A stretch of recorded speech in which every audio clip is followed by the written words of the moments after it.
Now time for the 7 things you'll be talking about today. Number 7. I'm going to learn this guy's name before this is all said and done. Zohran Mamdani. Okay, we've talked about this guy a lot.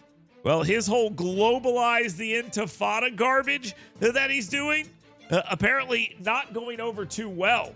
But DNC Chair Ken Martin actually is a big fan. He dismissed the concerns over the phrase globalize the intifada, which means kill the Jews. Let's make sure we understand that, saying that the Democratic Party is a big tent. And he's right about that. It's a big tent filled with anti-Semites. That's what's happening here. It's a big tent filled with anti-Semites, and we're supposed to listen to that and be like, oh, this is fine. Oh, yeah, this is wonderful. This is great. It's unbelievable. You can't denounce this.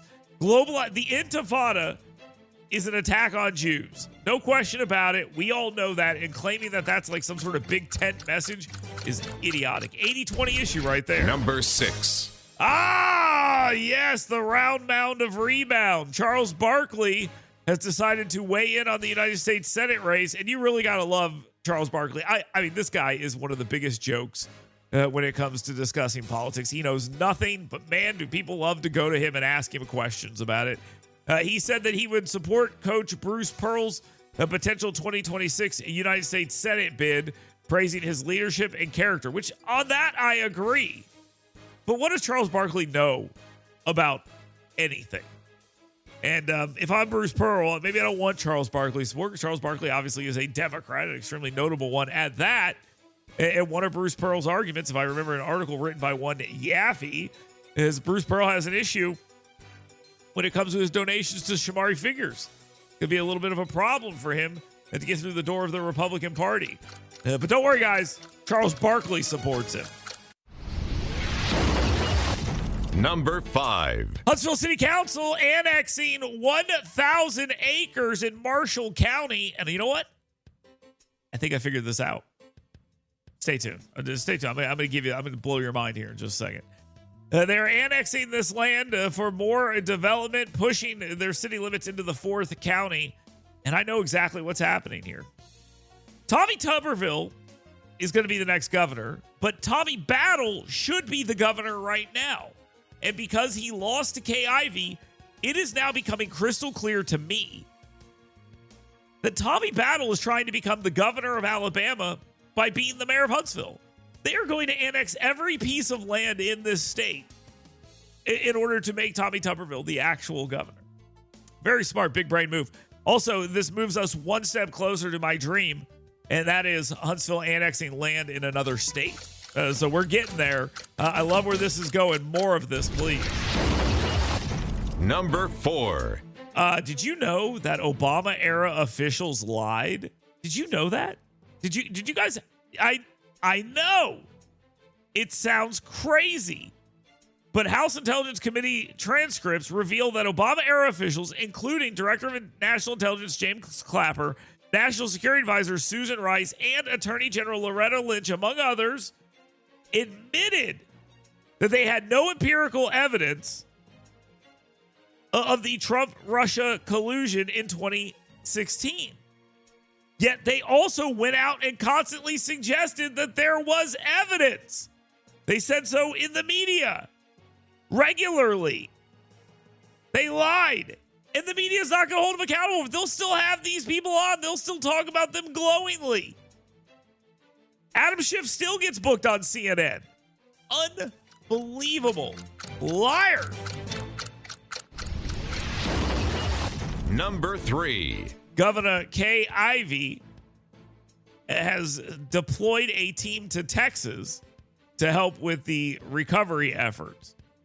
40 Alabamians, part of a team that is known, and you may have heard this before, Alabama Task Force 1, makes up parts of Tuscaloosa's fire department, Saraland Fire Department, and others. These entities are headed to Texas, 40 individuals with different skills to help them get through this and get on the other side of this. The team deployed at 3 p.m. They'll operate in 12-hour periods for up to 14 days. So we're now looking at, I think by the end of this, we'll have like roughly 300 people dead. But it will be it's a sad situation. So I'm glad Alabama is sending some people out there. Alabama Task Force 1 has been deployed repeatedly for things like this. 40 Alabamians heading to help. Good stuff there by Ivey. Number 2. Alabama loves Donald Trump. Did you guys know that? I don't know if you guys knew this or not, but Alabama actually loves Donald Trump. They're big fans of him, but not the biggest fans of him. See, the biggest fans of Donald Trump is Wyoming, West Virginia, North Dakota, and Idaho. After that comes Alabama. So the 5th most amount of love for Donald Trump in the great state of Alabama. Not much of a surprise. He has a 26-point favorability rating. 26-point favorability rating here in the state of Alabama. Some other things that you might want to think about. In Pennsylvania is +1, Arizona +1, Nevada +6, Georgia +6, North Carolina +6, Michigan -2, and Wisconsin -2. Maybe we're not going to have the bloodbath we're thinking about in the midterm. But just worth noting that. It's a pretty interesting number. Now, time for the number 1 thing you'll be talking about today. A federal immigration raid on a California cannabis farm led to clashes with protesters. And this also led to children who were working at this farm being picked up. Yes, they were using illegal child labor. Tell me more about how you're looking out for these people. Tell me more.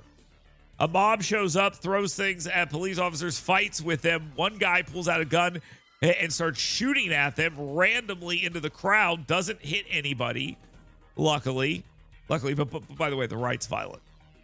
Just keep that in mind. The right's violent. So that is the resistance. Someone needs to go out there and get shot. I guess they took that literally.